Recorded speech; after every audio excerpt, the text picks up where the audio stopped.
Là, c'est pas du tout ça. Le one-shot, on l'a pas du tout. C'est vraiment une vision à moyen long terme avec différentes étapes. Salut à tous, c'est reparti pour un nouvel épisode. Je suis au BLMA Basket Latte Montpellier, hein, c'est bien ça? C'est ça. Latte Montpellier, je suis avec Fred. Salut Fred. Salut. Merci infiniment de me recevoir en plein milieu. Au milieu du parquet, au milieu du parquet. Dans le palais des sports de Latte. Exactement. Pour t'expliquer un peu le concept, c'est à la fois audio et vidéo. Donc les gens vont nous écouter sur leur truc de podcast préféré, en même temps en vidéo sur YouTube. Donc voilà, et on parle principalement à des entrepreneurs, managers, manageuses. Et l'idée, c'est pas trop, il n'y a pas trop de bonnes ou de mauvaises réponses. C'est plutôt comprendre tes théories, tes modèles, ton raisonnement. Donc ça te va? Ça me parle, ça me va bien. C'est parti. C'est une première question assez simple. Hein. Qui es-tu et que fais-tu? Alors, qui suis-je? Donc, du coup, effectivement, je m'appelle Fred. Je suis directeur de l'organisme de formation du BLMA Off depuis le mois de juillet dernier. J'arrive de Lyon, donc à 300 km un peu plus au nord d'ici, où j'ai travaillé également dans un club de basket féminin présidé par Tony Parker pendant une dizaine d'années au total. Donc je suis arrivé cet été avec en charge le développement et la création même de l'organisme de formation BLMA Off, qui a pour but de développer du coup le basket féminin sur le territoire de l'Hérault, avec la prise en compte de formation d'entraîneurs et du coup des spécificités du basket féminin, parce que basket féminin et masculin, c'est pas la même chose, il y a des différences et c'est ce qui en fait aussi le charme quelque part. Et puis de développer aussi des formations pour les partenaires et sur d'autres domaines d'activité, sur par exemple le fitness, la musculation et du coup développer aussi la communication, le management ou ce type d'intervention là. Toujours autour du sport? Alors toujours autour du sport, oui et non. Ouais. Le sport est toujours finalement au cœur de la formation, parce que du coup l'idée c'est de s'en servir aussi comme parallèle. Donc sur une formation d'entraîneur de basket, il n'y a pas de problème, le sport évidemment c'est le quotidien et c'est 100% de la formation. Sur une formation management, du coup c'est s'inspirer aussi de ce qui se fait dans le sport pour justement aborder des notions managériales, pour du coup les mettre en application, faire le lien avec ce que l'on vit finalement au sein de son entreprise, pour ensuite du coup pouvoir les adapter et les mettre en place. C'est déjà ce que je faisais moi sur Lyon, pas forcément avec l'Asvel d'ailleurs pour le coup, mais c'est quelque chose qui marche bien parce que du coup le sport ça parle à tout le monde, c'est un petit côté fantasmagorique qui fait que on peut s'y intéresser, il y a un côté un peu ludique et du coup après le transposer dans son organisation d'entreprise. Voilà, donc c'est un peu tous les volets qu'il peut y avoir aujourd'hui au BLMA Off. Ok, d'accord. Le concept de l'émission, c'est interview et visite. On va sur le terrain pour voir et comprendre. Donc on verra plus tard comment aller sur le terrain et voir des formations, comment elles se procurent. Juste une petite question quand même. T'as quitté Lyon pour venir sur Latte, c'est ça? Ouais, tout à fait. Est-ce que j'ai envie de te la poser? C'est normal. Parce que je pense que si je te la pose pas, ils te la poseront eux, là, ceux qui nous écoutent. C'est ça. Pourquoi avoir quitté Lyon? Pourquoi avoir quitté Lyon? Parce qu'après avoir fait 10 ans à Lyon, 10 ans très heureux sur Lyon, du coup, au sein du club de basket, il y a eu l'opportunité de venir ici, du côté de Latte Montpellier, et de rejoindre une équipe avec des personnes que je connaissais. De Lyon. Et du coup, il y avait effectivement un nouveau projet, quelque chose qui me plaisait par rapport justement au développement, à la construction, à la nouveauté aussi. Ça fait aussi partie du challenge qui était présenté, et puis les valeurs qu'il y avait dans lesquelles aussi je me retrouvais sur justement la mise en avant du sport féminin, sur finalement il y a un territoire où il y a peu de choses, le basket, pas que féminin, mais le basket n'est pas forcément le sport numéro 1, même si dans l'agglomération de Montpellier c'est une ville qui est très sportive, mais peut-être trop sportive finalement pour le basket, parce que il n'y a pas ce côté un petit peu clocher qu'on retrouve aussi dans la culture basket au départ. Et donc du coup tout ça fait qu'à un moment donné la question se pose. Moi je suis même né à Lyon, et quand je dis je suis né à Lyon, je suis né dans Lyon. J'ai habité 40 ans dans Lyon, pas dans la banlieue, vraiment toujours dans Lyon. Donc c'était un gros changement. Je suis venu avec ma femme, avec mes enfants, mais voilà, c'était l'aspect challenge, l'aspect valeur sur lesquels aussi je me retrouvais, Et voilà, le fait d'avoir un renouveau professionnel aussi sur ce schéma-là et continuer dans le basket féminin, qui était aussi une volonté. Je t'ai dit, on s'adresse à des entrepreneurs, managers, et ouais, c'est vrai que là, ce que tu dis, c'est une notion de change, projet, et clé finalement. Moi, je coach des dirigeants et j'ai beaucoup de conversations à des moments donnés de qu'est-ce que je dois donner à telle personne, parce qu'à un moment donné, on arrive dans un cycle où on sent que si on ne crée pas des conditions pour aller chercher un énième projet séduisant, excitant, on risque finalement de perdre les gens. Mais c'est une vraie question, c'est un vrai sujet. Ok, donc tu as déplacé toute ta petite famille sur Latte. Exactement. Je vous invite à regarder la vidéo et écouter la vidéo avec Olivier, où il parle en effet c'est un bâtisseur. Donc, j'ai pas interprété comme il y avait rien avant. C'est plutôt on va accélérer et on va aller de l'avant et on veut construire encore plus. C'est comme ça que je l'ai interprété. Ouais, c'est un développeur. C'est un développeur. Ouais. C'est-à-dire qu'effectivement, il y avait une base qui était saine et qui était bonne. Enfin voilà, avec tout ce qu'il y a autour de nous. C'est-à-dire que c'est des choses qui étaient déjà présentes. Et donc du coup, c'est de pouvoir et ça va parler aussi aux entrepreneurs, aux managers, c'est de développer le potentiel qu'on a à disposition et de faire en sorte de l'embellir encore un peu plus, de le mettre encore plus en valeur, de le rendre plus performant. Et je pense qu'Olivier, il avait vraiment ça en tête. C'est-à-dire que voilà, j'ai un, mais comment avec ce 1 là, finalement, je peux faire 2 et arriver à le magnifier pour en faire quelque chose d'encore mieux que ce que c'était. Et voilà, enfin, si je reviens sur la question précédente, c'est ça, c'est ce nouveau challenge aussi, c'est ce côté voilà, développement, création, on se met pas de limite, c'est-à-dire que oui, on a effectivement des éléments qui sont en place, on a un mode de fonctionnement qui est en place, mais peut-être qu'en fait, en changeant pas grand-chose, on va pouvoir améliorer les choses et faire encore un peu plus. Donc, est-ce que pour toi, alors ça n'existait pas, l'organisme de formation? L'organisme de formation n'existait pas du tout. Ok, donc bravo, félicitations. Donc, est-ce que c'est pour toi stratégique? C'est stratégique. Alors tout dépend de ce qu'on va mettre derrière le mot stratégique. Tout à fait. Mais en plus, moi j'aime bien parce que je ne sais pas quoi mettre derrière le mot stratégique. Non, est-ce que ça a un impact sur le long terme et est-ce que ça sera un relais de croissance? Oui, c'est vraiment ça. Donc, dans cet aspect-là de la stratégie, oui, parce que c'est pas du court terme. D'accord. Le court terme, le one shot, c'est pas forcément ce qui est intéressant. C'est aussi pour ça que je suis là. C'est-à-dire que ça m'aurait pas intéressé de dire tiens, il y a une opportunité, on va saisir cette opportunité-là, on verra ce que ça donne après. Et du coup, ça va nous rapporter quelque chose à l'instant T, puis on verra demain. Là, c'est pas du tout ça. Le one shot, on l'a pas du tout. C'est vraiment une vision à moyen long terme avec différentes étapes. La première étape, donc comme je l'ai dit, c'est de former des entraîneurs qui vont former des joueuses et des joueurs qui vont du coup développer le territoire sur l'aspect local au niveau du basket avec du coup plusieurs choses en tête. Donc former effectivement des joueurs et des joueuses à potentiel en local, ce qui va peut-être nourrir aussi le BLMA, mais là on est bien sur du long terme parce que voilà, à un moment donné c'est un travail de longue haleine.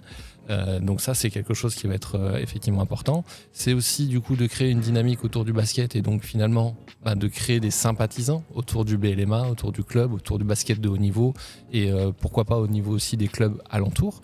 Et donc en créant cette dynamique, remplir le palais des sports et de remplir finalement aussi d'autres salles de basket. Créer une dynamique positive aussi dans les clubs alentours pour faire en sorte que ces clubs alentours augmentent de niveau parce que finalement le BLMA est un club pro mais en dessous les clubs sont en 4e division donc il y a vraiment un gros écart que ce soit chez les garçons ou chez les filles et donc c'est essayer de créer cette dynamique là de basket de haut niveau et de faire en sorte que le basket prenne sa part. Donc ça c'est le premier point et puis ensuite c'est stratégique aussi parce que du coup ça peut permettre de fédérer un organisme de formation. Donc fédérer autour du basket mais ça peut aussi fédérer autour des partenaires parce que finalement quand on est partenaire d'un club c'est bien de savoir qu'on peut aussi se retourner vers l'environnement du club avec l'organisme de formation pour pourquoi pas fermer ses salariés sur du management, de la communication, de la gestion de conflits, de la gestion du stress, sur également créer des événements de team building. Et en fait, ça fait sens aussi pour un partenaire, pour une entreprise, de se dire on est sponsor, on est partenaire d'un club, et puis finalement on va pouvoir encore plus s'en rapprocher parce qu'on va pouvoir mener des actions qui vont faire sens avec le restant des salariés, au-delà de simplement venir voir des matchs de basket des filles. Donc c'est aussi quelque chose qui peut être stratégique, parce que du coup ça va créer effectivement une forme de cercle vertueux autour du club, autour des filles, autour des gazelles. Et donc ça, c'est quelque chose effectivement d'important.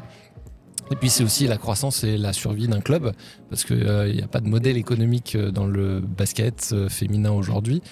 Et donc du coup, c'est permettre finalement de créer une dynamique aussi économique avec des éléments qui vont pouvoir peut-être diminuer les charges du BLMA sur certains aspects, parce que l'organisme de formation ne peut pas payer le BLMA en direct et dire nous on va être sponsor, ça peut pas marcher.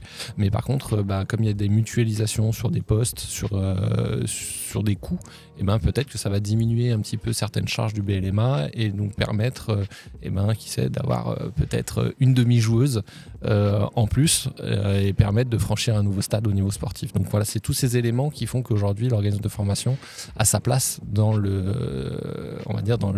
la bulle BLMA, et que effectivement c'est pas du court terme, donc c'est du stratégique, c'est du moyen et du long terme.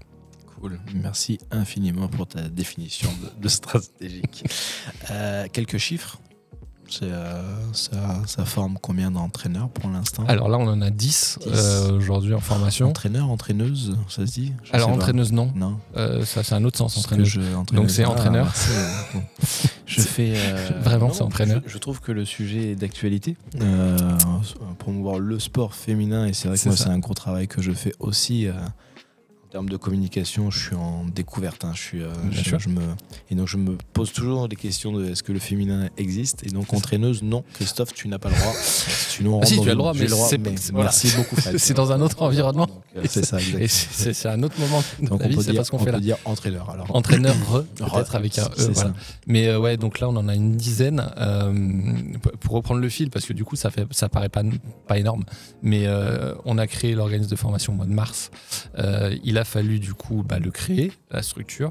Il a fallu obtenir les habilitations pour pouvoir proposer les diplômes d'entraîneur, parce que du coup c'est un diplôme reconnu d'État, donc il faut les habilitations du ministère, donc ça prend un peu de temps. Il y a des délais légaux et puis il faut monter les dossiers. Il faut obtenir les certifications aussi qualité, Calliope, donc c'est la même chose, ça se fait pas en un claquement de doigts. Donc on a été plutôt bon, parce que du coup création au mois de mars, au mois de septembre on avait toutes les habilitations possibles, qui nous donnait aussi le droit de communiquer, parce qu'on ne pouvait pas communiquer avant d'avoir ces habilitations-là. Et donc, du coup, voilà, une première promotion d'entraîneurs, où du coup, on a une dizaine d'entraîneurs avec... alors moi, je dis ça malheureusement, mais une seule entraîneur qui est entourée de garçons. Mais voilà, l'idée, c'est plus ou moins court terme, d'essayer d'avoir une forme de parité dans les promotions pour avoir effectivement des entraîneurs filles aussi régulièrement. Donc là, on en a une dizaine, et puis après, on a eu d'autres actions de formation avec des partenaires sur des POE, avec une association d'insertion par le sport.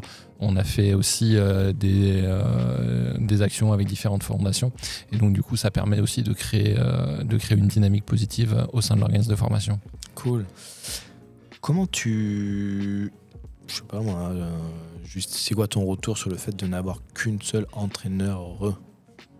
Alors, j'ai pas spécialement de retour. C'est une déception personnelle, vraiment. Je pense que c'est une déception aussi au niveau un peu du BLMA, parce que on ne trouve pas de profil féminin entraîneur.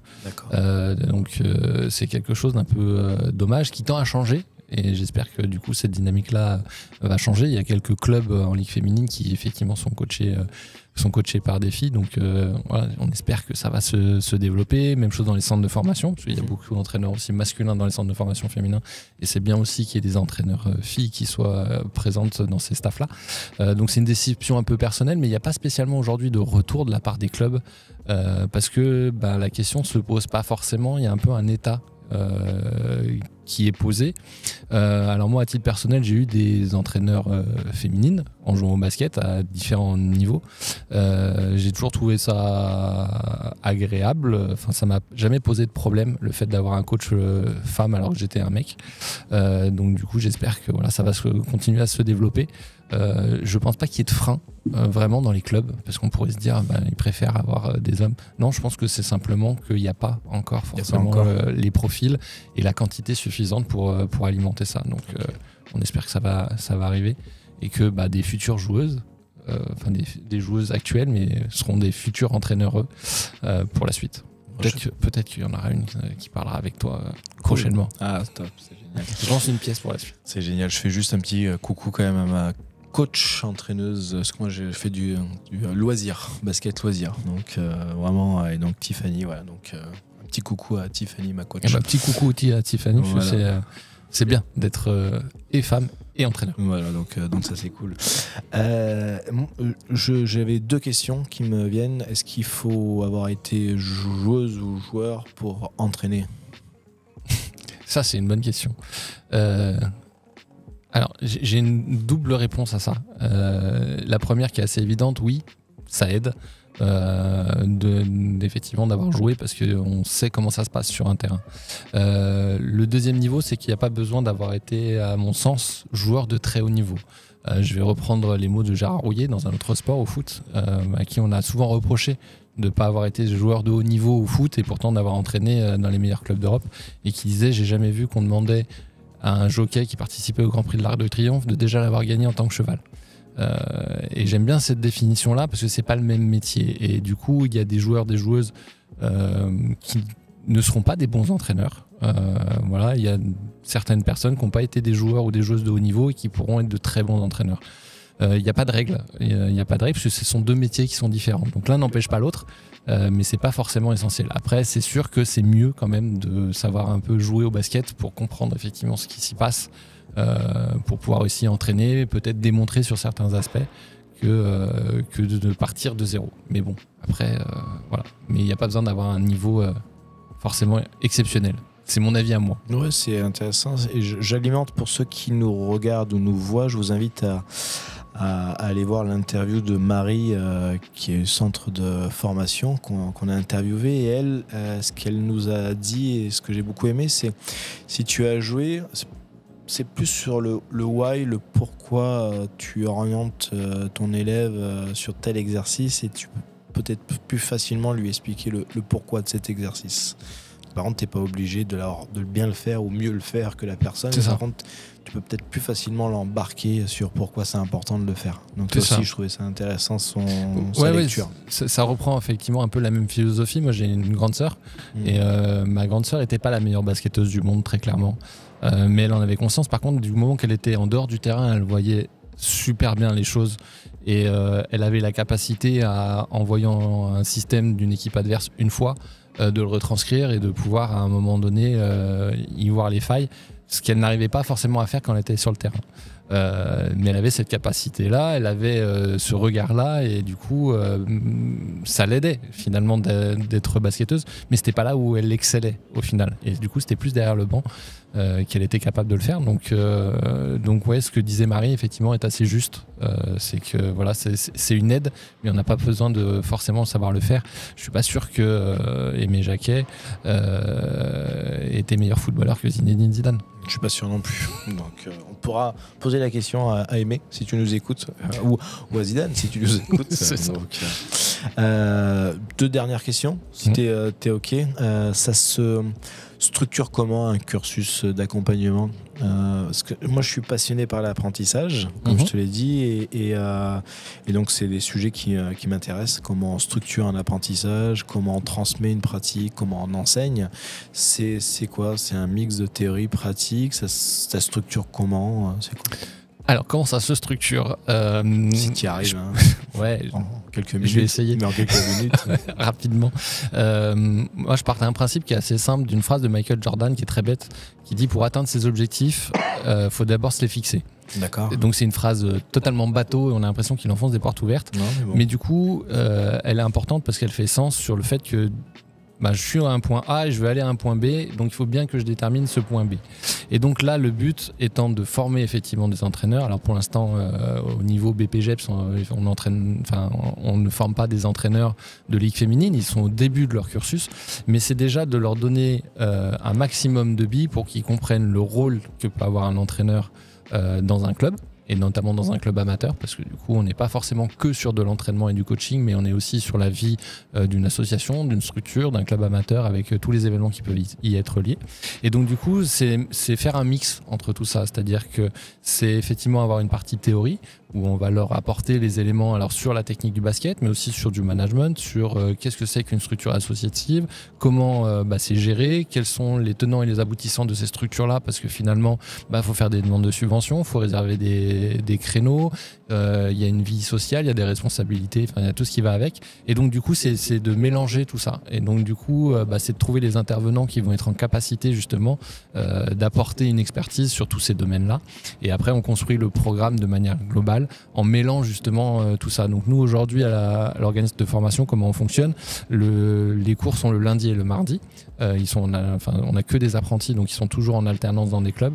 Donc cours le lundi et le mardi. Il y a cours, on va dire théorique, le matin de 9h jusqu'à 10h30. Après une petite pause d'un quart d'heure à 10h45, là du coup on rentre sur l'aspect technique et sportif, où du coup on a la chance de pouvoir utiliser le palais des sports, donc pour aller effectivement sur le terrain. Il y a la pause du déjeuner, de nouveau entre guillemets un peu de théorie, mais sur les aspects purement pratique entraîneur, et ensuite on est sur de la pratique véritable, puisque du coup il y a une académie au BLMA avec des jeunes joueuses et joueurs de U13 et de U15, et donc là du coup les BP en fait sont en immersion avec l'académie et du coup travaillent sur un vrai effectif de basketteuses et de basketteurs, ce qui fait que en fait ils pratiquent l'entraînement, pas sur eux-mêmes mais sur la promo, où du coup ça peut être compliqué, mais là vraiment sur du réel, avec une réelle incidence. Okay. Et donc du coup on essaye de mêler tout ça effectivement, et après on fait intervenir Ahmed, le coach adjoint de Valérie Demory, est intervenu plusieurs fois, Hugo Lombard même chose, là sur les 2 derniers jours il y avait Charlotte Tofano qui est la team manager des pros aussi qui est intervenue. On a une équipe qui est très large, avec des compétences larges, et on mixe justement et le théorique et le pratique. Génial, donc j'ai hâte de voir ça prochainement. Un énorme merci. Je repars avec quand même 3 trucs. C'est bien. Vraiment. Mais première, cette notion de challenge, qui est quand même hyper importante, que je ressens beaucoup chez toi. C'est quoi ton challenge sur 3 ans ? Mon challenge sur 3 ans, putain, ça c'est une bonne question, je ne me suis pas posé la question. Non, mon challenge c'est d'arriver à avoir des promotions BP qui sont effectivement plus remplies, avec plus de filles, avec si possible une dizaine de filles dans la promo. Ce serait vraiment le top, et c'est vraiment un objectif. Arriver aussi à fédérer du coup les clubs partenaires, il y en a déjà pas mal qui sont en soutien du BLMA, et créer encore plus de liens avec eux. Mais pas uniquement sur le match des pros, mais sur la vie courante. Ça c'est les principaux challenges. Et puis effectivement on parle à des entrepreneurs, je crois. C'est ça. Que du coup l'organisme de formation soit le plus rentable possible, parce qu'à un moment donné ça fait aussi partie donc on vous mettra le lien en dessous. On peut mettre un petit cochon avec une tirelire, non ? Tout à fait, donc tout est possible. Donc oui, vraiment le premier point c'est l'importance du change et l'importance d'adapter les changes en fonction des personnes et de l'entreprise. Et donc, comme quoi le challenge c'est vraiment hyper important. Le deuxième point, tu m'as fait une masterclass pour moi de la systémique. Je sais pas si les gens vont comprendre ce que je suis en train de raconter, mais on a l'habitude d'avoir une approche très analytique de faut faire ça, plus ça, plus ça, plus ça. Et toi, tu m'as expliqué en quoi l'organisme de formation, à moyen long terme, allait avoir un impact sur le tissu local, sur le niveau des clubs, etc. Et on voit que tout est un système, tout est connecté. Et donc oui, c'est hyper stratégique, je trouve, comme sujet. Et le troisième point, c'est je peux pas dire entrepreneuse, j'ai pas le droit, donc je dirais entrepreneur. Donc voilà. Merci infiniment. Avec plaisir. Merci à tout le monde. Merci à toutes les participants et participantes qui nous entourent. C'est ça. À très vite. Bye bye.